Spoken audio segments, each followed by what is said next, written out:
요즘 방송에서 제공하는 투자 정보는 투자 판단에 대한 조언입니다. 방송에서 제공하는 주식의 가치, 가격 상승 및 가격 하락에 대해서는 방송사에서 보장하지 않습니다.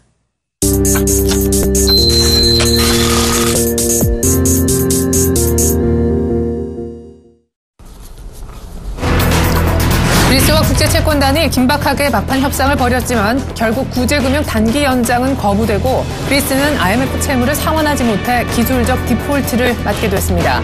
그리스는 또 유럽 안정화기구 즉 ESM에 2년간 국가 채무 상환용 자금을 지원해달라는 이른바 3차 구제금융을 요청했으나 유로그룹은 이 같은 3차 구제금융 안건을 오늘 밤인 7월 1일 논의하기로 결정했습니다.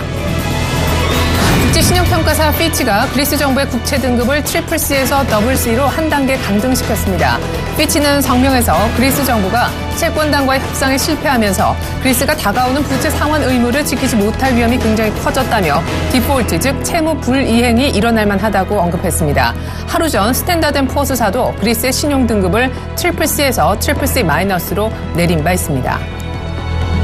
미국 경제에 대한 소비자들의 기대감은 다시 높아지고 있습니다.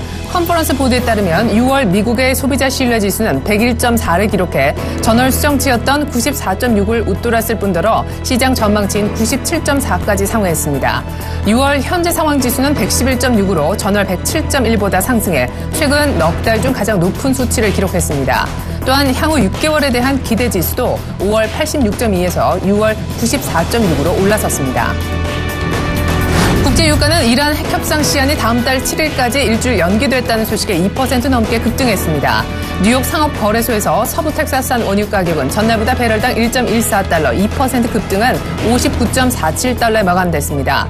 이처럼 유가가 상승한 것은 이란 핵협상이 결론을 내리지 못하면서 공급 과잉에 대한 우려가 누그러졌기 때문입니다.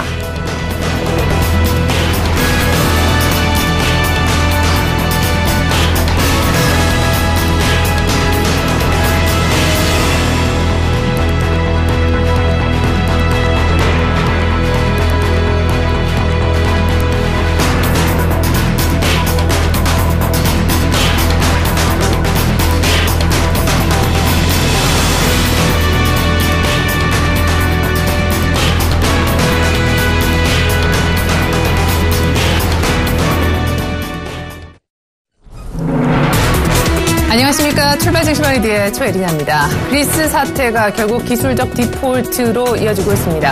간밤이 데드라인이었죠. IMF에 돈 10억 5천만 유로를 한꺼번에 갚겠다고 장담했었던 그 시기를 결국 지나치고 말았는데요. 그리스는 채무 불이행, 사실상 디폴트를 맞게 됐지만 시장에서는 일단 크게 치부하진 않는 그런 모습입니다. 당장 5일에 예정되어 있는 국민투표의 눈길이 쏠리고 있는데요. 이 국민투표도 지금으로서는 실시가 되지 않을 가능성도 있습니다. 왜냐하면 새로운 변수들이 현재 등장하고 있기 때문입니다. 시시각각 변하고 있는 그리스 뉴스 잠깐 좀 정리해 드릴 텐데 간밤에는 크게 두 가지 뉴스가 있었습니다. 첫 번째는요. 그리스가 5일 국민투표를 실시하기로 함에 따라 간밤에 돈을 못 갚음으로 인해서 일단 구제금융 연장은 실패하고 2차 구제금융을 현재 받고 있었는데 이것은 종료가 되었습니다. 남은 한 붕뜬 5일 정도 기간 동안 돈이 없는 그리스는 현재 2차 구제금융을 단기간이라도 좀 연장해달라고 얘기했는데 이 부분이 일단 거부를 당했기 때문에 디폴트를 맞을 수밖에 없게 됐고요. 또 한 가지 뉴스는 뭐냐면 그리스가 현재 이제 돈을 받았던 2차 구제금융은 종료가 됐지만 또 한 번의 지원을 요구한 겁니다. 이른바 3차 구제금융을 뻔뻔스럽게 요구를 한 건데 2년짜리였습니다. ESM이라고 하는 유럽 안정화기구 측에 돈을 좀 빌려달라 얘기를 한 건데요. 국제채권단은 이 같은 새로운 제안을 오늘 밤 놓고 다시 한번 회의를 열 예정에 있습니다. 그리스 문제 그렇지만 두 번은 당하지 않네요. 미국은 반등했습니다. 미국 쪽 마감가 챙겨드립니다. 네, 다우지수 그리고 나스닥 S&P 500 순서대로 보고 계신데요. 일단 많게는 0.5% 이상 오른 나스닥의 모습이 중간에 눈에 띄실 거고요. 다우와 S&P 500은 0.1%대 상승했는데 장 초반엔 0.5% 정도 플러스 출발했었다가 이제 그리스 문제가 결국 기술적 디폴트 사태로 이어지니까 상승폭이 살짝 반납됐습니다만 적은 상승폭이라도 하루 만에 그리스 악재를 털어냈다는 것에는 분명 의미가 있어 보이는 마감가였습니다. 계속해서 유럽 쪽 지켜보시죠. 독일과 프랑스 증시가 그리스 사태 때문에 바로 하루 전 3, 4% 가까운 폭락세를 보였었는데요. 하루 만에 이렇게 낙폭을 많이 줄이면서 좀 진정되고 있다는 것 역시 긍정적이라 하겠습니다. 유럽 쪽이 먼저 마감이 됐기 때문에 아마 미국 쪽은 플러스 마감을 할 수 있었고 유럽 쪽은 그냥 마이너스인 상태로 낙폭만 약간 줄이고 끝나지 않았나 생각이 되는데요. 전염 우려 속에 역시 하루 전 동일하게 폭락했었던 스페인이나 이탈리아 증시도 낙폭을 많이 줄이는 모습, 포르투갈은 아예 미국처럼 하루 만에 반등하는 모습도 눈에 띈 하루였습니다. 계속해서 유가 보시죠. 사실 그리스 문제하고 이란 핵협상 마감 시한이 동일했어서 시장의 관심을 끌었던 유가였었는데 이란 핵협상 시한이 역시 전문가들의 예상대로 일주일간 마감 시한이 연장됨에 따라 공급 과잉 우려를 다소 벗어내면서 유가는 하루 만에 일단 급등하긴 했습니다. 2%대 WTI가 급등했지만 아직까지 60불은 채 가지 못한 상황인데요. 이란 핵협상 마감 시간이 연장됨에 따라 유가는 일주일 동안 또 한 번 소강 상태에 들어갈 국면 충분히 있어 보입니다. 계속해서 환시장 모습 보시죠. 달러 인덱스가 다시 95로 올라서는 등 그리스 우려 속에 달러화가 예상대로 강세를 보였고요. 하루 전에는 스위스 외환 시장의 개입에 따라 의외로 그리스 사태에도 불구하고 유로화가 약세를 보이지 않았었는데요. 역시 하루짜리 약발에 그쳤습니다. 달러 유로는 다시 1.11까지 밀렸고요. 엔달러는 안전자산인 엔화 수요가 늘어나면서 122엔대까지 현재 계속 처져 있는 그런 모습입니다. 어제 중국 증시 출렁임도 아주 셌습니다. 아시아 증시 마감 지수 보실까요? 중국 상하종합지수가 중국 당국의 기준금리 인하 그리고 지준율 인하에도 불구하고 상당히 지지부진했었는데 어제는 반등했습니다. 지금 5% 정도 급반등한 거를 보고 계신데요. 4,000선이 아니라 3,900, 3,800 라인대까지 갔었다고 어제 또 하루 만에 5%대 급등했습니다. 근데 이게 그냥 아주 스무스한 급등이 아니라요. 장중에 마이너스 5%를 찍었다가 플러스 5%로 끝나는 좀 무서운 롤러코스터를 타는 중국다운 면모를 보여줬고요. 어제 일본 증시도 엔화 강세에도 불구하고 낙폭과에 따른 반발 매수세가 유입되면서 오랜만에 일단 같이 한번 반등을 해줬습니다. 어제 롤러코스터를 탄 것은 우리 코스닥도 마찬가지였었죠. 뭐 중국만큼은 아니었지만 마이너스 2.5%에서 플러스 1%대로 끝내는 그런 모습 보여줬었는데 일단 갭은 많이 메워줬고요. 역시 갭하락하면서 빈 공간을 메워준 건 코스피도 마찬가지였습니다. 어제 그리스 악재에도 불구하고 미국보다 먼저 플러스 마감시킨 것은 오히려 아시아 시장에서 우리였었는데요. 외국인들이 팔았지만 2070은 챙겼었습니다. 자, 오늘 밤에 그리스 3차 구제 금융을 놓고 또 한 번 유럽 쪽에서 회의가 있을 예정인데 이 악재 오늘 또 휘둘릴까요? 출발 증시 와이드 시작하겠습니다.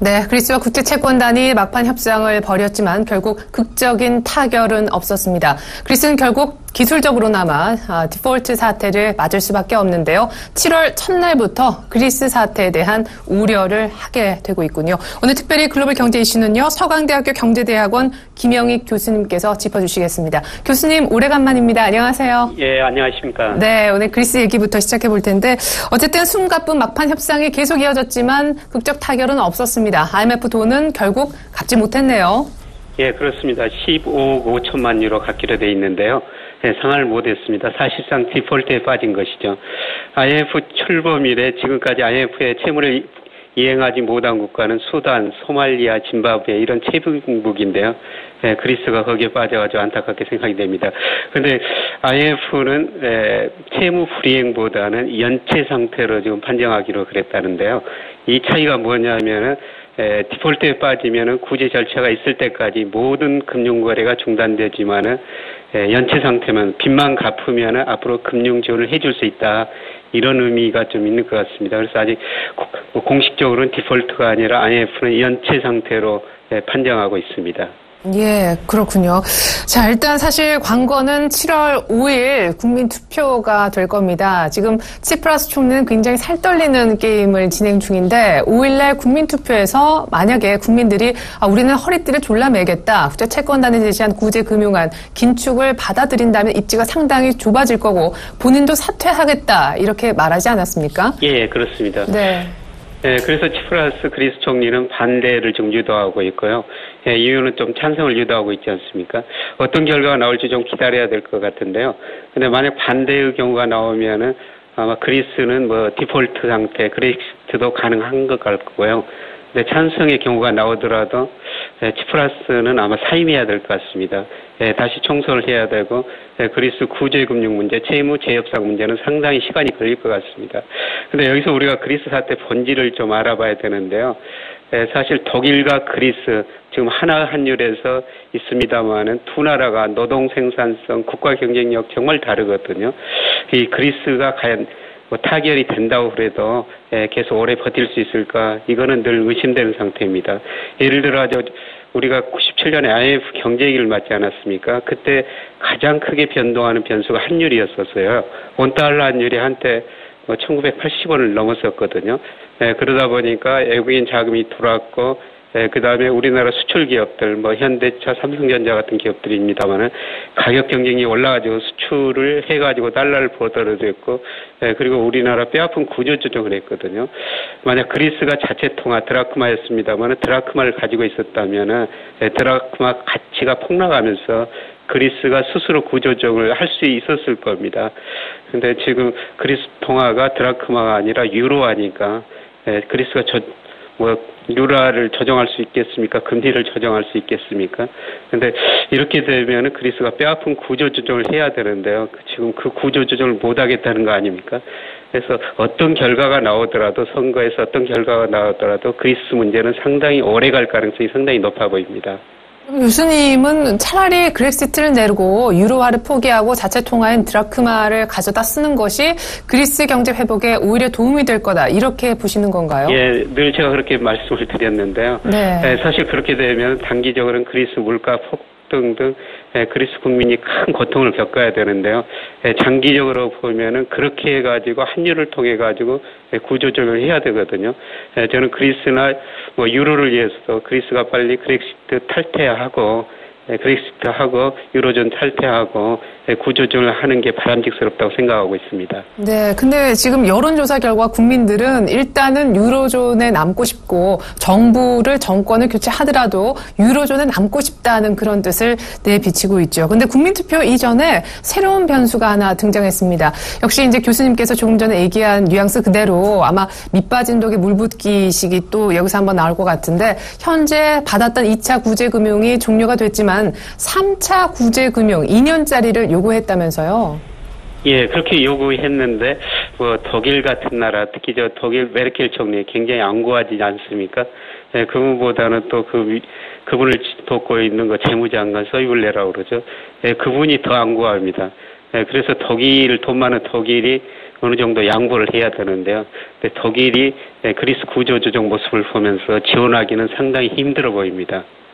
예, 그래요. 사실 메르켈 총리는 국민투표 이전에 그 어떤 3차 구제금융도 없다 이렇게 얘기하긴 했었는데 오늘 관련해서 간밤에 3차 구제금융 논의가 있을 예정입니다. 사실 오늘 밤에는 당초 유럽중앙은행에서 ELA 그러니까 긴급 유동성 지원 관련해서 회의를 잡아놓을 그럴 예정이 있는데 아마 같은 날에 진행이 될 것 같습니다. 교수님 그러면 만약에 오늘 3차 구제금융을 받아주기로 국제채권단의 의견을 모을 경우 그리스는 국민투표를 안 할 가능성도 있는 건가요?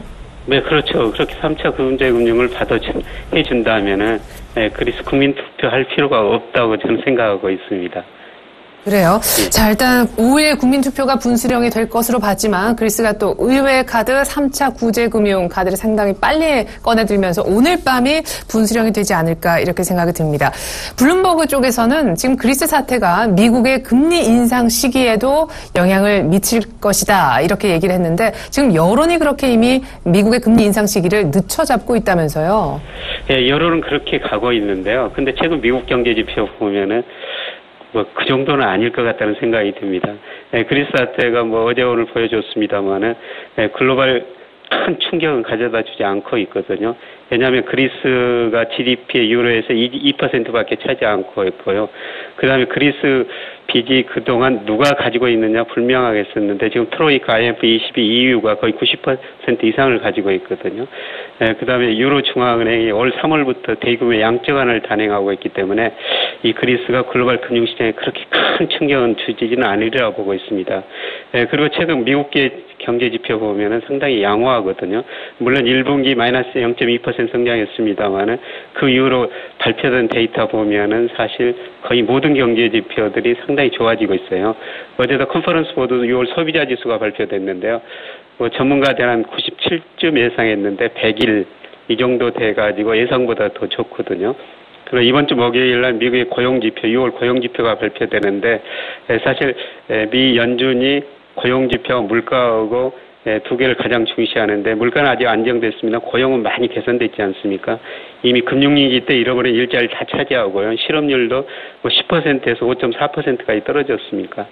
이런 걸 보면은 미국 경제는 상당히 양호하기 때문에 올해 저는 9월쯤에 금리를 인상할 가능성이 상당히 높다고 보고 있습니다.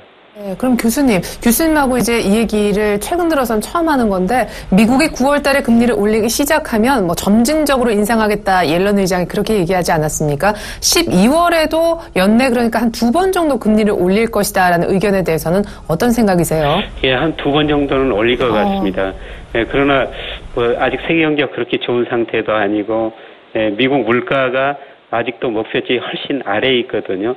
미국 소비자 물가가 2% 중장기적으로 목표로 내세우고 있는데요.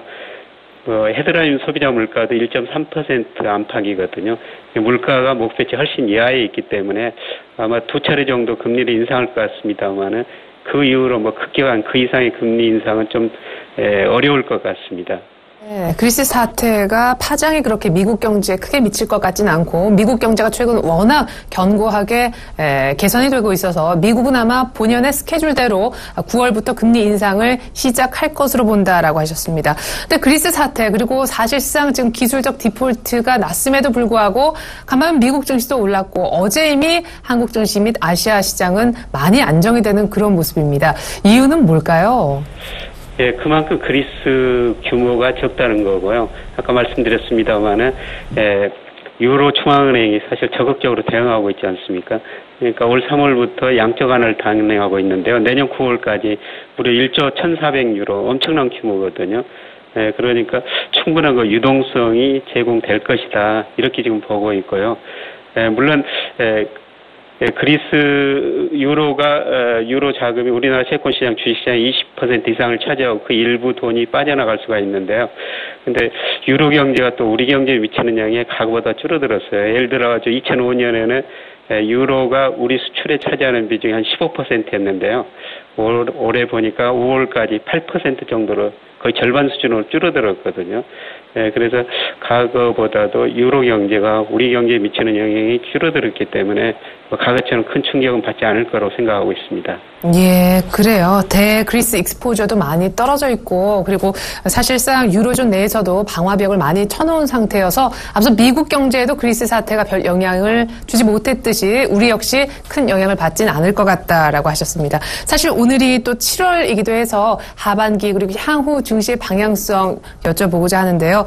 그리스 이슈는 큰 악재가 되지는 않을 거다 이렇게 분석해 주셨고 한국은행이 금리 인하한 데 이어서 얼마 전 추경 규모도 사실상 거의 확정이 되지 않았습니까? 중국도 아주 파격적으로 금리 인하와 지준율 인하를 동시에 7년 만에 단행하기도 했었는데 증시를 둘러싼 환경부터 분석해 주시고요. 하반기 증시 전망까지 얘기 들어보겠습니다. 오늘 신문을 보니까 증권회사들 전망치가 나왔던데요. 우리나라 코스피 고점이 2011년 4월 달에 2231이었거든요. 그걸 하반기에 돌파할 수 있을 것인가 가장 큰 관심사인데요. 일부 증권사에서는 그걸 넘어설 것이다 이렇게 보고 있는데 저는 좀 어렵지 않을까 그렇게 생각하고 있습니다. 이미 어제 그 산업활동 그다음에 소비 투자 심리 발표가 됐지만은 상당히 이축된 상태고요.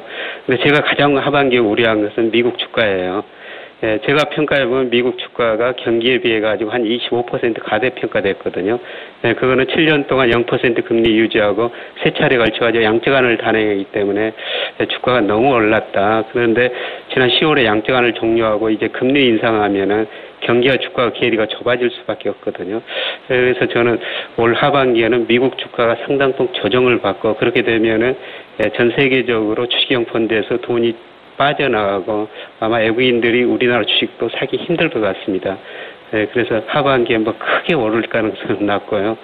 2,000에서 올해 2,175까지 올랐던 걸까요? 뭐 그 정도 사이에서 계속 조정 국면이라고 생각하고 있습니다.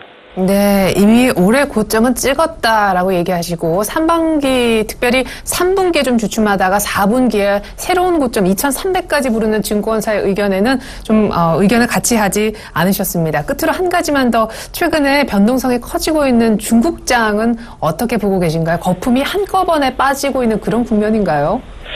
예, 중국은 단기적으로 보면 고점을 쳤다고 보고 있거든요. 예, 그리고 중국 문제는 이거거든요. 2008년, 2009년에 세계 경제가 대부분 마이너스 성장했는데 중국은 9 내지 10% 성장했어요. 이때 성장 내용을 보니까 중국이 가행 투자를 했죠.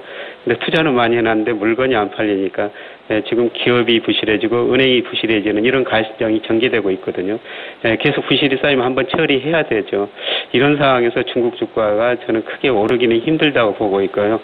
오히려 조정을 보이다가 2016년 하반기, 2017년 전후에는 크게 한번 떨어지리라고 보고 있습니다. 오히려 그때 중국에 투자해가지고 우리가 큰 돈 벌 수 있는 기회가 아닌가 그렇게 생각합니다. 네, 중국도 이미 올해 고점을 그리고 아쉽지만 우리 한국도 고점을 치지 않았느냐 이렇게 내다보셨네요. 잠깐 속보가 들어왔는데요. 우리나라 6월 소비자 물가가 나왔습니다. 전월 대비 0.3% 정도 상승해서 거의 보합권의 물가였고요. 전년 동기 대비해서는 0.7% 정도 상승해서요. 역시 7개월 연속 0%대 물가 행진을 이어가고 있다는 소식 속보로 전해드렸습니다. 지금까지 글로벌 경제 이슈는 서강대학교 경제대학원의 김영익 교수님으로부터 들어봤습니다. 교수님 반가웠고요. 이슈 짚어주셔서 감사합니다. 예, 고맙습니다.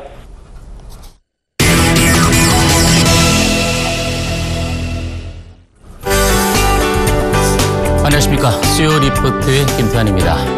전일 정시 자체가 상당히 변동성이 좀 컸던 것은 실질적으로 이제 그리스의 디폴트 우려감 이런 부분들이 아직까지도 좀 불확실성이 상존해 있기 때문에 그래서 지수도 2,050포인트가 이탈되었다가 반등에 성공하는 그런 모습이었고 코스타 시장 자체도 장중한테 18포인트 이하 조정을 받다가 또 플러스권에 반등을 주면서 여러분들 상당히 시장에 대응하기가 어려웠던 그런 하루가 아니었는가 이렇게 판단이 됩니다. 아직까지도 이제 불확실성 자체가 완전히 해소가 되어져 있는 그런 시장 자체는 아니기 때문에 금일 국내 정시 자체도 큰 폭의 변동성 자체는 없다 하더라도 상방향이든 하방향이든 일단 큰 폭의 흐름 자체는 드러나지 않을 것으로 이렇게 판단이 됩니다. 따라서 여러분들이 이번 주 정시 자체에서도 다소 현금화의 병행 전략 자체를 좀 세우면서 조정 시에는 좀 저가 매수 이렇게 좀 단기적인 반등권에서는 좀 매도해서 현금화 전략을 좀 적절히 섞어가는 그런 투자 전략 자체가 필요하지 않겠는가 이렇게 말씀을 드리면서 오늘 수요 리포트 시작을 하도록 하겠습니다. 자, 오늘 여러분들에게 소개해드린 종목은 그동안 탑5 시간을 통해서도 세 차례나 여러분들에게 언급을 해드렸던 바텍이라는 종목이 되겠습니다. 1차적으로는 5월 18일 날 매수 이후에 다시 한번 6월 말에 여러분들에게 2차적으로 좀 소개를 해드렸던 그런 종목인데요. 일단 바텍 같은 경우 여러분들 보시다시피 일단 내수 탈피 그리고 해외 시장의 성장이 가시화된다라는 그런 주제로 여러분들에게 말씀을 좀 드리고자 합니다. 물론 매수가는 28,400원을 좀 설정을 해드렸고 목표가는 34,000원 그리고 손절가는 26,500원에 대해서 앞으로 계속적으로 여러분들에게 좀 자세하게 설명을 해드릴까 합니다. 자, 일단 바텍 같은 경우는 전일 코스닥의 6월 30일자로 742.27포인트에 마감이 되었고요. 바텍은 52주 신고가가 31,700원이고 최저가는 19,300원인데 최근 들어서 이제 31,650원까지 주가가 상승 흐름을 보이고 난 이후에 다시 한번 좀 등락을 현상을 보이고 있는 그런 모습인데요. 여기서 우리가 좀 참고해 볼 만한 것은 이제 부채 비율이 112%입니다. 130%대에서 112%까지 계속적으로 3개년 연속 부채 비율이 감소하고 있는 그런 측면인데 예상해보면 2017년 정도에서는 100% 이하권으로 부채 비율이 떨어지지 않겠는가 이렇게 보여집니다.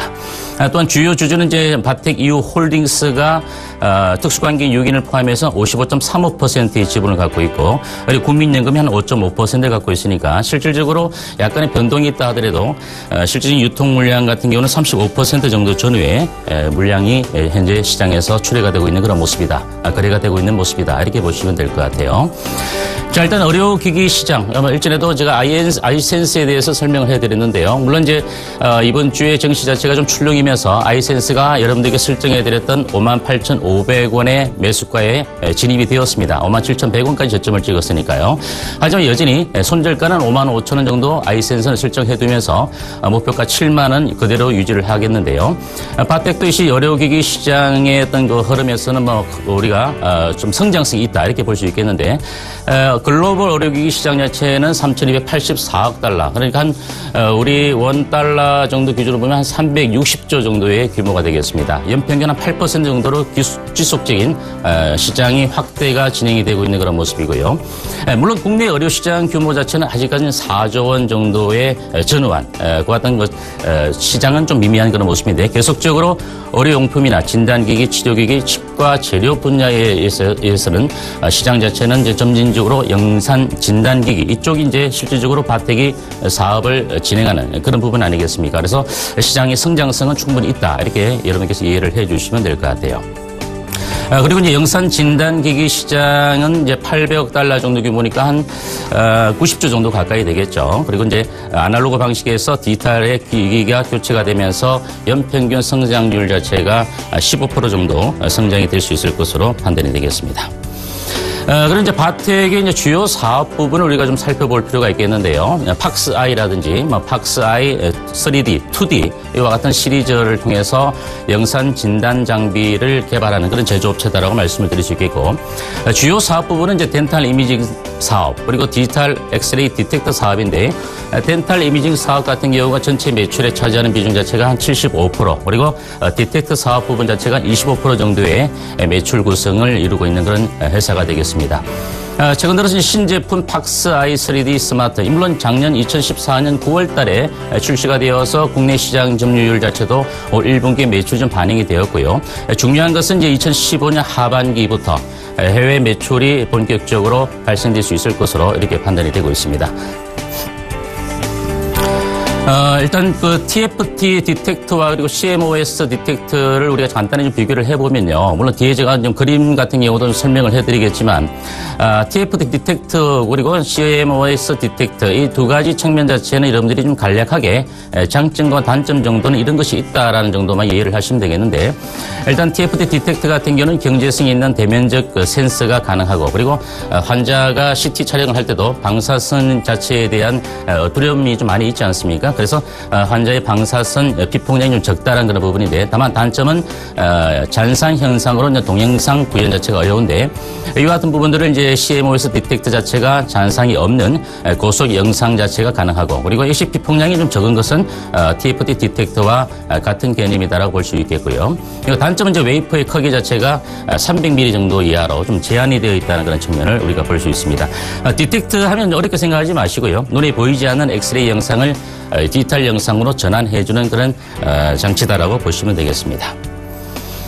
자, 그리고 이제 하반기가 아까도 제가 초서두 부분에 좀 말씀을 드렸다시피 해외 시장의 성장성 모멘텀 자체가 바텍의 향후에 기대치를 좀 많이 증폭시키고 있는 그런 측면인데 팍스아이 3D 스마트 같은 경우는 이제 방사선량이 적고 그리고 하나의 센서로 2D와 3D를 동시에 영상을 구현할 수 있는 그런 측면인데 7월달과 8월달 중에서 유럽에서 중요한 CE 인정을 받고 난 이후에 해외 매출을 본격적으로 진행하지 않겠는가. CE 같은 경우는 유럽에서 이제 실질적인 CE 인정을 받지 못한다면은 유럽에다가 이제 제품을 실질적으로 수출할 수 없는 그런 측면이기 때문에 CE 인정을 좀 예상을 무난히 통과할 수 있을 것으로 판단이 되고 있고 또한 9월 달과 10월 달 중에 미국 FDA의 승인을 또 예상을 해서 실질적인 북미 시장에서 신제품의 본격적인 매출 자체의 성장성을 우리가 기대를 해볼 수 있겠습니다.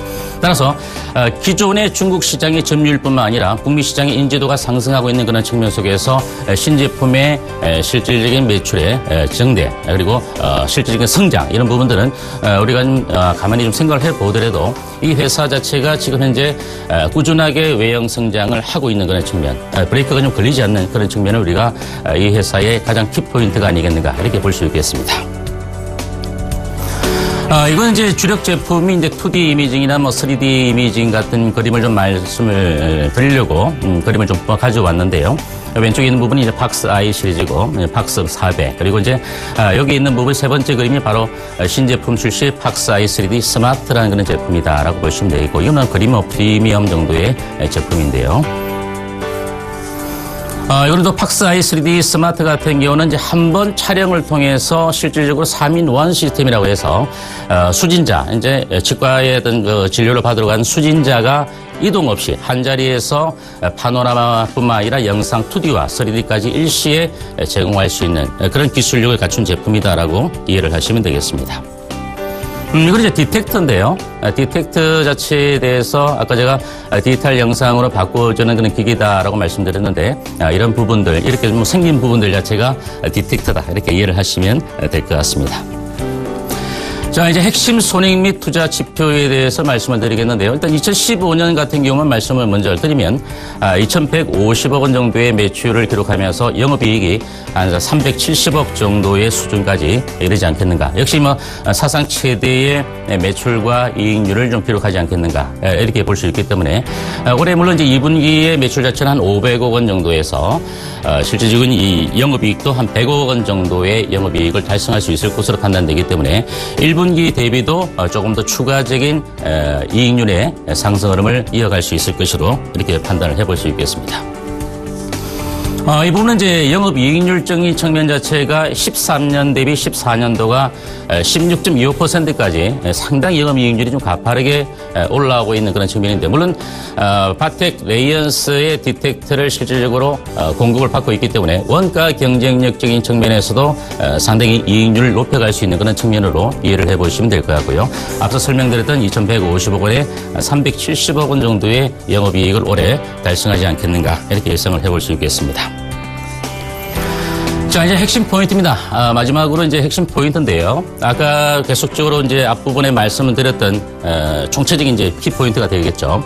유럽과 그리고 북미 등 해외 시장의 성장성 자체가 하반기 시인증뿐만 아니라 FDA 승인과 더불어서 좀 더 추가적인 성장성을 우리가 기대를 해볼 수 있는 그런 측면이고, 그리고 자회사 바텍 레이언스 같은 경우는 2014년도에 매출이 750억 원에 영업이익 자체가 실질적으로 100억 원 이상, 105억 원 정도를 달성했던 그런 기업이기 때문에 자회사 바텍 레이언스의 기업 공개를 통해서 지분 가치의 상승, 그죠? 재무구조의 또 전반적인 성장, 이런 부분들을 우리가 놓고 볼 수 있겠는데, 일단 45% 정도의 지분을 갖고 있기 때문에 바텍 레이언스 같은 경우는 이제 3개년 동안 해외 진출을 통해서 거의 매출의 70%를 바텍 레이언스가 차지할 정도로 기술력을 이미 해외에서 인정을 받았다, 이렇게 볼 수 있기 때문에 하반기에 IPO를 통한 바텍의 실질적인 그 플러스 효과 자체는 상당히 크지 않겠는가, 시너지 효과 자체는 크지 않겠는가, 이렇게 판단해 볼 수 있겠습니다.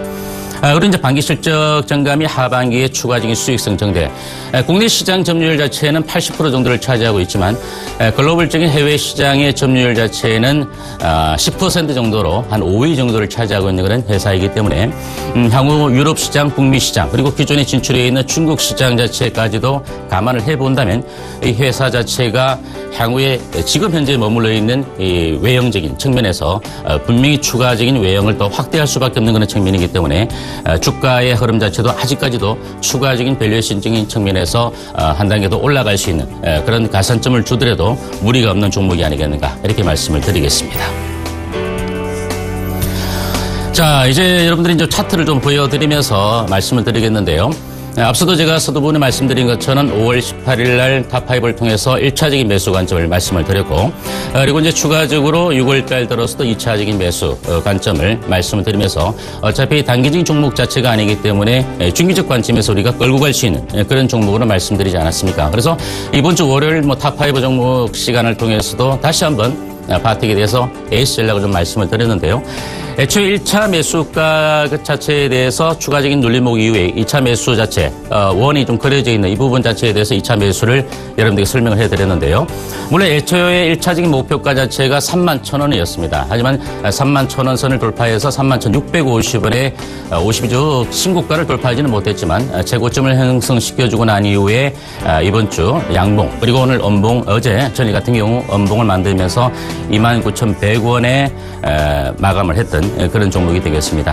하지만 아까 제가 계속적으로 이 종목에 대해서 말씀을 드린 것처럼 이 회사의 자체에 대한 매출이나 외형과 그리고 실적 호전과 더불은 이런 가산점들이 반영이 된다라고 하면은 목표가 정도는 34,000원 정도까지도 올라갈 수 있는 여지가 있지 않겠는가 이렇게 말씀을 드리고 손절가 같은 경우는 그렇습니다. 실질적으로 이제 20주 이동 평균선이 되겠죠. 노란선 부분인데 이 부분이 실제 매물대로 작용했던 부분인데 이 매물대 자체를 돌파하고 난 이후에 어찌 보면 좀 쌍봉을 찍었다라고 볼 수도 있겠지만 실제로 이 매물대 자체가 이탈하지 않는 그런 측면에서는 강력한 지지력을 보여줄 수밖에 없는 그런 모습이기 때문에 혹여나 시장의 변동성에 의해서 단기적으로 좀 접근하는 그런 분들 같은 경우는 26,500원 정도의 손절가를 설정을 해두시면 될 것 같습니다.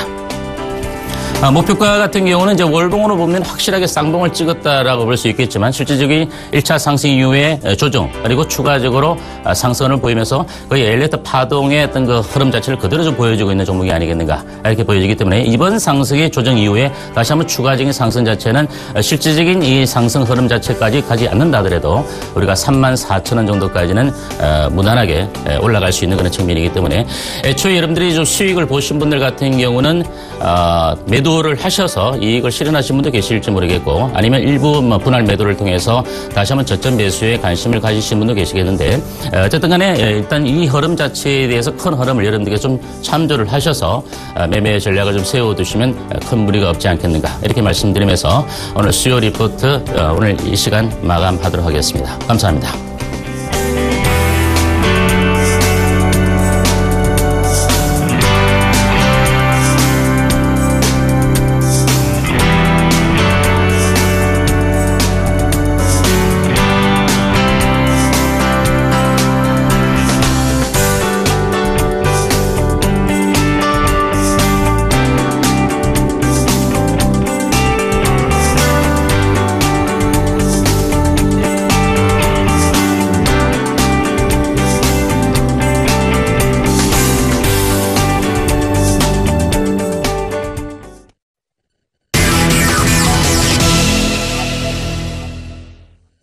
네, 이번엔 국내 시장 필요한 전략 더 꼼꼼하게 챙겨볼까요? 오늘은 아데나 투자자문 신승윤 대표님 연결해서 자세한 얘기 들어보겠습니다. 대표님 안녕하세요. 네, 안녕하십니까. 네, 그리스 우려도 있고 코스피가 하루 만에 반등했어요. 외국인은 팔았지만 기관의 매수세가 아주 유효했습니다. 코스닥은 오히려 대외 변수에 더 크게 흔들렸는데 장중에 마이너스 2.5%에서 플러스 1%대로 그래도 반등하면서 끝이 났습니다. 고점 대비 20% 이상 빠진 중국 증시는 마이너스 5%대에서 플러스 5%대로 폭등세로 마감이 됐더라고요. 전일장 리뷰 먼저 해주시죠. 예, 지금 말씀하셨던 대로 가장 중요한 부분 뭐니 해도 어떤 그 대외적인 불안감 부분들 그리고 특별한 호재가 없는 시장에서의 변동성 확대 시장이다라고 정의를 내릴 수밖에 없을 듯합니다. 이럴 때일수록 어떤 그 수급의 상황이랄지 시장의 급등락 부분들 이런 부분 꼼꼼히 챙기시고 어떤 그 소위 말하는 트레이딩 전략을 명확하게 꾸려 나가시는 그런 어떤 수순을 밟아 나가셔야 되겠다. 다시 한번 좀 강조해드리고 싶습니다. 말 그대로 좀 안심하고 내 주식은 계속 상승할 거야라는 그런 안도감은 일단은 좀 버리시고 항상 긴장하는 자세로 지금 현재 상황에서는 시장 대응해 나가셔야 되겠다라는 말씀 다시 한번 좀 강조해드리고 싶습니다. 어제 시장 일단 좀 리뷰를 해보면요, 한번 말씀하셨다시피 마이너스권에서 시작된 어떤 시장 부분들 일단 플러스권 반등하면서 마감을 보였었고요. 특히나 코스닥 시장 같은 경우 마이너스 2%가 넘는 급락, 그 갭 하락으로 시작을 했지만 장 후반으로 갈수록 점차 낙폭을 줄여갔고 그 다음에 어떤 그 상승폭을 확대해 가면서 1.26%의 상승을 보였다라는 점. 일단 이 부분 긍정적인 평가보다는 제 개인적인 판단은 변동성이 확대되었다라는 오히려 조금은 좀 리스크 관리를 더 좀 심각하게 해보자라는 쪽으로 말씀을 좀 드리고 싶습니다. 가장 큰 것 뭐니 해도 그리스에 대한 어떤 그 채무 불이행 부분 이를 놓고 뭐 디폴트다 아니다 뭐 말들은 많습니다. 하지만 일단 오늘 새벽에 나왔던 뉴스죠. IMF에 결국 그 돈을 6월 30일까지 갚아야 될 돈을 못 갚았다라는 부분들 이로 인해서 전체적인 각종 이제 그 신용등급 평가 기관에서의 신용등급 강등 소식들 잇따라서 전해졌고요. 이런 상황들 당분간 일단 7월 중순, 7월 중하순경까지는 이런 불안한 상황은 지속될 수밖에 없겠다라는 쪽에 좀 관심을 좀 두시고요. 전체적인 리스크 관리 철저하게 해 나가야 되겠다라는 말씀 좀 드려봅니다. 두 번째 주목해야 될 부분은 외국인은 여전히 어쩔 수 없이 계속되는 매도, 매수를 한다 하더라도 공격적인 매수세는 찾아보기 어렵다라는 것. 매수와 매도 다소간 좀 반복하면서 좀 작은 폭에서의 움직임 나타나고 있다라는 부분이고요. 오히려 이런 장에서 기관들이 시장을 저가 매수대로 대응을 하면서 시장 지금 받쳐 나가고 있다라는 부분. 오히려 외국인들이 관심을 갖는 종목보다는 기관들이 어떤 종목에 관심을 가지고 어떤 산업군에 관심을 가지고 접근을 하는지 이런 부분을 주목하는 것이 지금 현재 상황에서는 조금 더 바람직한 전략이 아닐까 생각이 됩니다. 아울러서 뉴욕 증시 역시 강보합권 마감을 했죠. 강보합권 마감을 했다라는 얘기. 일단은 우리 시장 내 전체적으로 그리스에 대한 이슈는 다소간 이제는 좀 어느 정도 좀 시장에 반영된 것이 아닌가라는 그런 상황들로 해석이 될 수도 있겠습니다만 그래도 아직까지는 진행형이다라는 부분들 따라서 마음은 놓을 수는 없는 상황이다라는 부분들 다시 한번 좀 강조해드리고 싶습니다.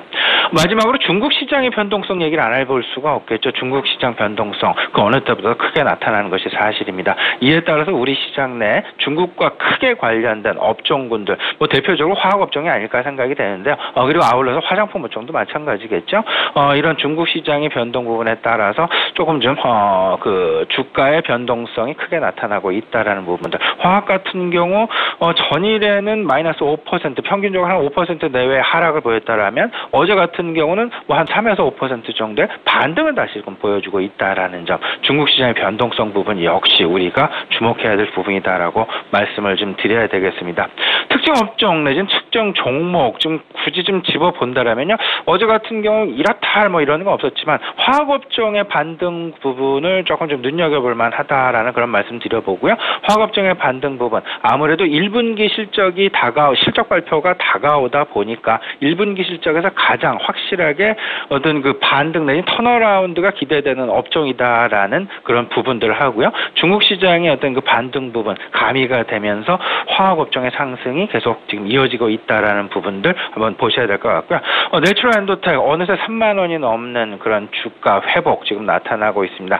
이제 좀 어제 같은 경우 이틀 연속 상한가 이후에 조금 좀 상승폭이 다소간 물론 이제 20% 넘는 어제도 이제 상승을 보였습니다만은 그래도 상승폭이 다소간 좀 줄어들고 둔화되고 있다라는 점 역시 이제 V자 반등 모멘텀은 이제 어느 정도 세력이 어느 정도 기력이 좀 소진되고 있는 것은 아닌가라는 그런 생각 지금 가져보게 하는 어제 하루가 아니었나 이렇게 생각이 됩니다. 네, 말씀해 주셨듯이 그리스가 IMF 표현에 따르면 연체 그리고 사실상 디폴트를 낸 그런 상황인데 오늘 밤 3차 구제금융 관련한 회의가 있을 예정입니다. 하지만 그리스 이슈로 인한 시장의 흔들림은 사실상 그저께 갭으로 밀려서 거의 지지부진하게 끝난 그날이 클라이막스다 이렇게 봐도 좋을지 궁금하고요. 말씀해 주신 대로 급등락하는 중국장도 신경 쓰이는 가운데 오늘부터 7월장 2분기가 시작이 됩니다. 중위험, 중수익을 노려야 된다라고 하셨는데 맨 처음에 리스크 관리까지도 언급을 하셔서 전반적인 7월장 전망 다시 한번 부탁드립니다. 네, 일단 오늘 시장 먼저 좀 간단하게 말씀을 드려보면요. 대외 변동성은 여전한 그런 상황이다. 오늘 아침 우리 시청자 여러분들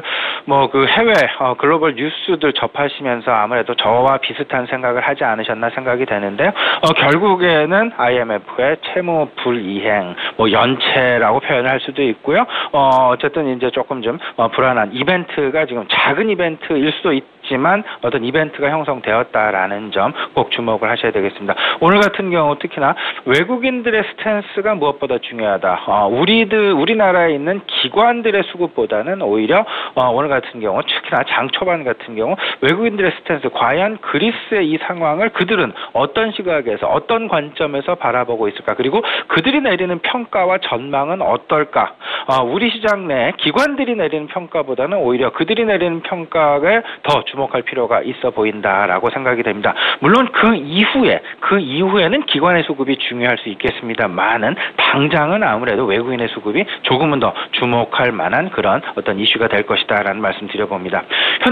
현재 진행되고 있는 현재 진행형임에는 틀림이 없습니다. 근데 이제 일각에서는 시장에서 최혜련 앵커께서 말씀하셨다시피 지난 이틀 전이었죠. 이틀 전에 이제 그 개파락하고 그리고 어제 역시 개파락한 이후 만회하는 그런 분위기들 이런 부분들로 인해서 어느 정도 일단락된 것은 아닌가라는 그런 생각 좀 가져볼 수 있겠습니다만은 아직도 그 그렉시트라는 부분 그리고 국민투표라는 부분이 아직 대기되어 있는 이벤트라는 점 그렇다라면 아직까지 끝낸 확실한 이벤트는 아니다라는 그런 생각해볼 수가 있겠습니다. 여기서 더욱더 확대 가능성도 우리가 좀 놓을 수는 없겠죠. 뭐 영국으로의 확산 가능성 그리고 여타 뭐 다른 뭐 동남아시아권에 있는 뭐 인도네시아랄지 그 인도랄지 이런 이런 그 이머징 국가들에 대한 어떤 그 변동성 확대 부분들 이 부분들 가장 중요한 거 뭐 환율의 변화로 확인을 할 수밖에 없을 것 같은데요. 환율 최근에 이제 그 루피아의 환율 하락이랄지 이런 부분을 생각해 본다라면 아시아권 이머징 국가로의 어떤 그 리스크에 대한 어떤 그 우려감에 대한 확산 부분들 우리가 아무래도 생각을 해 놓고 있어야 될 듯합니다. 문제는 이제 그 이런 부분이겠죠.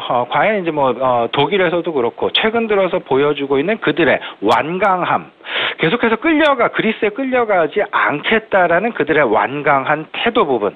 오히려 시장 일각에서는 이 부분에 대한 긍정적인 평가가 나오고도 있다라는 점.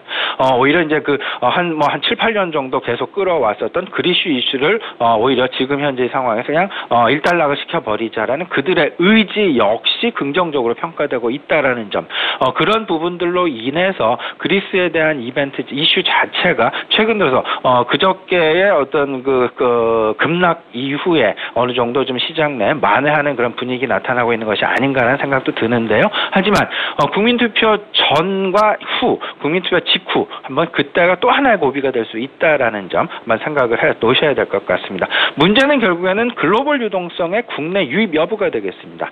글로벌 유동성, 외국인들의 어떤 그 매수 매도 트레이딩 관점이 되겠는데요. 그들 공격적인 자세로서 매수를 하기에는 아직은 어려운 부분이 많이 있다라는 점, 그들이 고려하고 있는 부분도 우리도 같은 관점에서 좀 생각을 할 필요가 있겠다. 하지만 그 시기에는 일단은 기관들의 수급에 의해서 시장의 어떤 그 등락이 결정될 가능성 높아 보이니까요. 기관들이 과연 최근에 어떤 업종을 담고 있고 어떤 종목을 관심을 갖고 있는지 역시 관심을 좀 가져야 되겠습니다.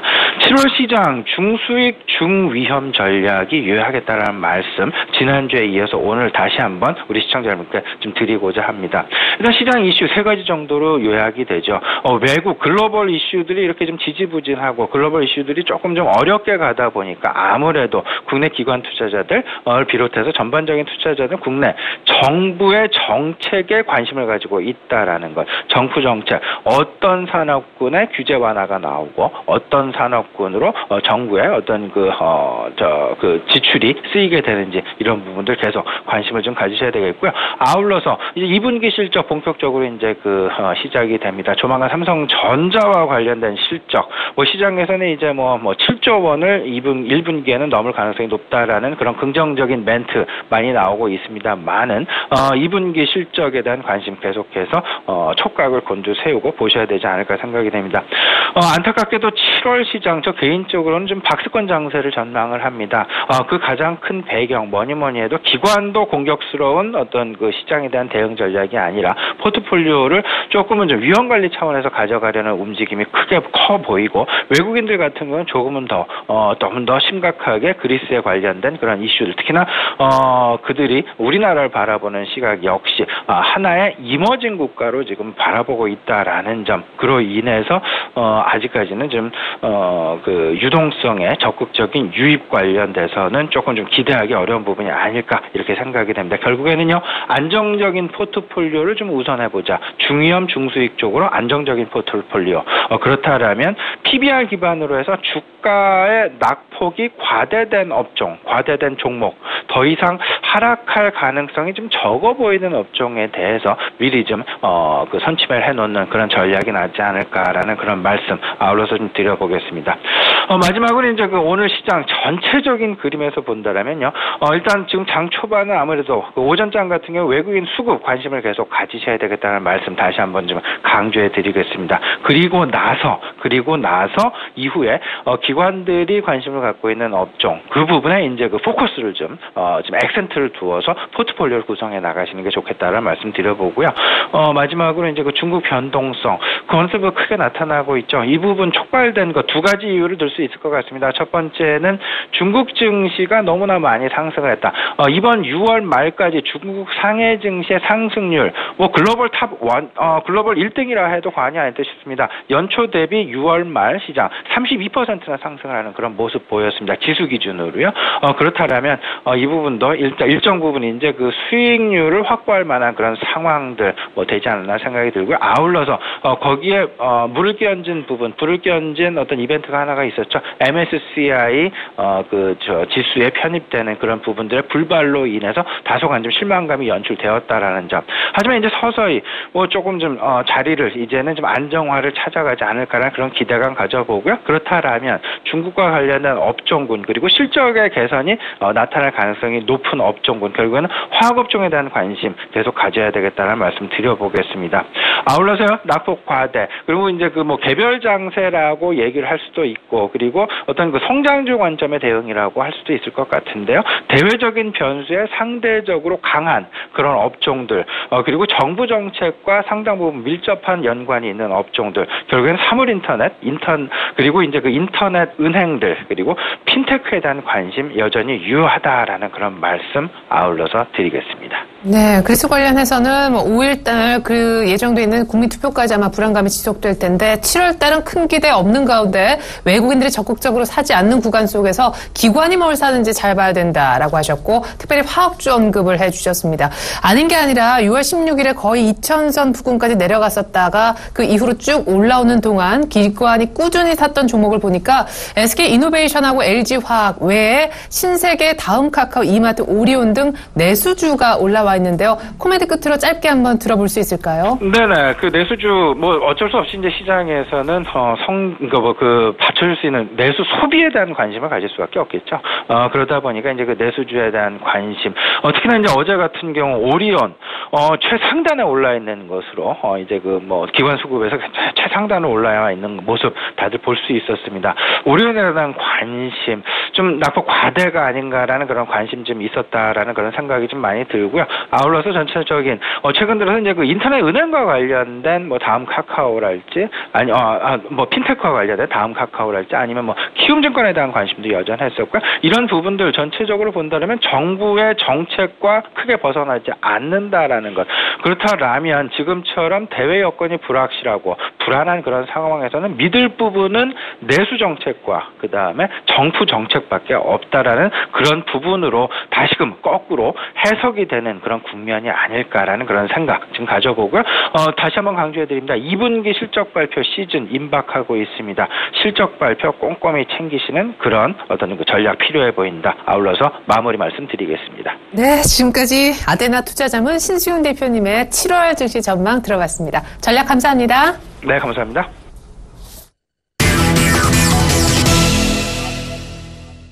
네, 이드코의 상한가 팩토리 시즌2 한번 들어가 보죠. 오늘도 여의도에 계시는 이드코 멘토 만나보겠습니다. 멘토님, 안녕하세요. 반갑습니다. 사실 그리스 우려가 극에 달했던 어제 아침장이었어요. 그런데 어제 2049선에서 정확히 말씀하신 2050 라인에서 지지를 받고 양봉을 내면서 2070까지 회복을 했습니다. 이 장이 그럼 어디까지 또 한 번 반등을 할 수 있는 장인지 그 부분 궁금하고요. 우와, 어제 코스닥이 정말 개장한 지 한 30분 만에 갑자기 마이너스 2.5% 떨어지더니 또 플러스를 내면서 1%대 이상 오르면서 끝이 났거든요. 그 부분이 시사하는 바가 뭔지 잠깐 짚어주셨으면 좋겠고 NH엔터가 드디어 6만 원을 뚫을 기세를 보여주고 있습니다. 7만 원까지 불러주셨는데 역시 유효한지 그 부분 AS까지 부탁드립니다. 글쎄요, 일단 어제 같은 경우가 코스피 지수에 대해서 좀 말씀을 드릴 때 2050포인트에 대한 지지세 나온다라고 했을 때 2080포인트까지는 1차적인 상승폭이 열려있는 그런 구간이다라고 말씀드렸었죠.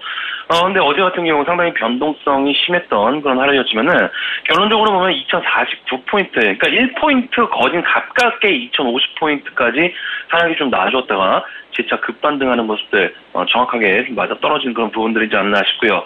자, 중요한 것은 이제 코스닥의 패턴의 모습들도, 최근의 모습들을 좀 보면은, 또 조정이 나와도 좀 장중 조정이 좀 나오고 있는 것 같습니다. 아랫꼬리가 긴 그런 상황들이 모습들이 좀 나오게 되면서 개인들이 상당 부분 털려버리게 되는 그런 부분들이 좀 많은 그런 상황이기 때문에, 이럴 때일수록 시청자분들의 종목에 대한 신뢰도가 그만큼 투자 심리에 영향을 끼칠 수 있는 부분들이기 때문에, 지속적인 보유주에 대한 점검적인 부분들 필요한 상황이라는 점 또한 상당히 좀 중요한 것 같습니다. 자, 지수 이제 결국에는 이제 5일선에 대한 저항을 받고 있는 그런 상황에서 오늘 돌파 체크를 좀 해봐야겠죠. 저는 개인적으로 단기 이제 박스권에 좀 들어갈 것으로 좀 계속적으로 이제 말씀을 드리고 있는 그런 부분이긴 합니다만은, 그 폭은 이제 상방 2120포인트까지 열려있는 그런 상황에서 상승과 하락은 나올 수 있다라고 좀 볼 수가 있는 부분이기 때문에, 저점 매수 전략은 어느 정도 하셔야 되는 그런 부분들이 아닌가, 이렇게 좀 볼 수가 있을 것 같고요. 자, 코스닥 지수도 좀 마찬가지가 되겠죠. 어제 이제 말씀을 드렸던 것이, 그제 이제 지수가 코스피는 개파락한 부분을 메우지 못한 상황이기 때문에 그 갭은 반드시 메울 것이다라고 좀 말씀드렸지만은, 코스닥 지수는 그 갭을 장중에 메워버림으로 인해서 5일선까지의 재차 상승적인 부분을 반드시 확인해야 된다라고 어제 좀 말씀을 드리면서, 장중에 이제 아랫골이나 종가상 양봉에 나오는 모습들이 많다. 결국 이제 역시나 코스닥 지수는 5일선까지 말씀드렸던 5일선까지 장중에 땡기는 모습들, 현재 구간 개인들이 심리적으로 변동성에 이겨내지 못하고 상당히 흔들릴 수가 있는 부분들인데, 저점 매수하신 상황이 아니다라고 했을 때는 트레이딩 관점에서 계속 좀 유지를 하셔야 된다는 점 참고하시면 좋을 것 같습니다. 어제 이제 제약바이오주들 종목별 등락이 좀 가려지는 그런 모습이 나오셨는데, 저는 이제 코스닥 지수를 좀 말씀을 드리면서 지수 반등권에 들어온다라고 했을 때 제약바이오주들 재차 매수세로 트레이딩 관점에서 보자라고 좀 말씀드렸는데, 자, 오늘 같은 경우 제약바이오주들 계속적으로 이제 트레이딩 관점 접근해 볼 수가 좀 있을 것 같습니다. 그래서 오늘 같은 부분들 제약주 중에서 큰 수익을 냈던 JW 중의제약 다시 한번 재매수 관점에서 한번 살펴봐야 될 것 같고요. 이미 한번 해먹은 좀 종목이 되겠죠. 3만원대 중반대부터 매수를 해서 5만원대 이상까지 5만원대 이상까지 상승이 좀 나왔던 그런 종목, 현재 구간에서 다시 한번 재매수 타이밍을 잡아볼 수가 있는 그런 구간이 되겠습니다. 5일선이 이탈된 상황에서 21선의 지지 패턴의 그런 모습으로서 오늘 5일선에 안착하는 그런 부분들 재차 나올 수가 있는 그런 상황이기 때문에, 결국 이제 윗꼬리의 가격 51,200원, 어제 저점이 38,250원이기 때문에 고가 대비 30% 정도 3일 만에 급락한 상황. 그러니까 가격 제한폭 변경이 되기 전이라면 하한가 두 방 맞은 어떤 그런 상황이기 때문에 기술적 반등의 성격이 재차 나올 수가 있는 그런 부분들이 아닌가, 이렇게 좀 볼 수가 있을 것 같습니다. 자, 해서 JW 중의제약 조정시 매수 관점 38,000원이 이탈되지 않는, 그러니까 61선이 이탈되지 않는 범위 내에서는 매수 관점 보시는 것이 좋다라고 참고 말씀 좀 드리도록 하겠고요. 자, 단기 트레이딩 관점입니다. 일단 재차 급등이 나왔던 윗꼬리까지의 상승적인 부분들 나올 수가 있는 그런 부분이기 때문에, 매수의 5일선 안착이 재차 나와준다라고 했을 때는 자율적인 그런 매도적인 부분들 인지를 하시면서 대응하는 것이 좋지 않나, 이렇게 좀 말씀을 좀 드리도록 하겠습니다. 자, 해서 제약바이오주들의 단기 트레이딩 관점 좀 유지를 좀 하시면서, 대형주들 현대차를 좀 말씀드렸었죠.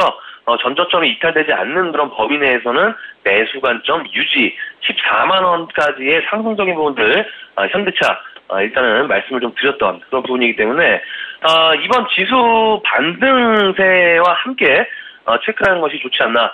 일단은 14만원대, 지난번에 한번 13만원 초반대 말씀드렸는데, 오늘, 어제 이제 좀 상승이 좀 나오면서 13만 7천원까지 좀 상승을 했습니다. 그래서 오늘 같은 부분들 14만원대 정도 한번 체크를 좀 해보자라고 좀 말씀을 좀 드리도록 하겠고요. 자, NH 엔터테인먼트도 이제 말씀해 주셨던 듯이 상승이 좀 나와주었죠? 1차적인 상승폭 6만원대까지 상승을 전세를 보자라고 좀 말씀드렸는데, 자, 6만원은 이제 계속적으로 돌파 시도는 나와주고 있는 것 같습니다. 그제 6만원대 돌파 시도, 어제도 6만원대 돌파 시도가 나와주는 그런 모습이기 때문에, 자, 일단 오늘 같은 경우 소폭 조정세가 들어올 수가 있는 그런 부분이 되겠지만은, NH엔터 중기적으로 봤을 때는 7만원대까지는 간다라고 말씀을 지속적으로 드리고 있는 그런 부분이기 때문에 지속적인 조정 시 매수 관점 유지를 하시면서 기타 종목들 단기 트레이딩 관점 계속적으로 확인하자라고 좀 말씀을 좀 드리도록 하겠습니다. 자, 해서 오늘장 우리 지수 코스피도 그렇고 코스닥도 그렇고 5일선에 대한 상승까지 좀 나와준 그런 모습입니다. 하지만 안착은 아직까지 하지 못하는 그런 흐름이기 때문에 오늘 추가적인 상승이 좀 나오기 위해서는 5일선에 대한 안착, 하지만 거꾸로 5일선에 대한 저항을 받는다고 했을 때는 시가 좀 약하게 출발할 수 있다는 점 인지를 하시고 지속적인 단기 트레이딩 관점 JW를 기준으로 해서 제약 바이오들 섹터 위주로의 관점 지속적으로 체크를 해보자라고 좀 말씀드리면서 오늘 장도 파이팅 하시기를 바라겠습니다. 오늘 스마트카 팩토리는 여기까지입니다. 고맙습니다. 네, 큰 수익 안겨준 JW 중해제약을 그런 관점에서 다시 한번 재매수해보자 오늘 의견을 내주셨고요. NH엔터는 역시 7만 원 간다 의견 고수하셨습니다. 어제도 기관이 지속적으로 샀는데 더 많이 샀더라고요. 그리고 현대차는 전저점 깨지 않는 다음에야 오늘 한번 14만 원 뚫는지 체크하면서 역시 매수로 가져가보자 의견 고수하셨습니다. 현대차 그리고 NH엔터, JW 중해제약 관심 있게 지켜보시면 좋을 듯합니다. 지금까지 샘플러스 이두콩 멘토 의견 들으셨고요. 전 잠시 후 시가 들고 2부로 다시 오겠습니다. 고맙습니다.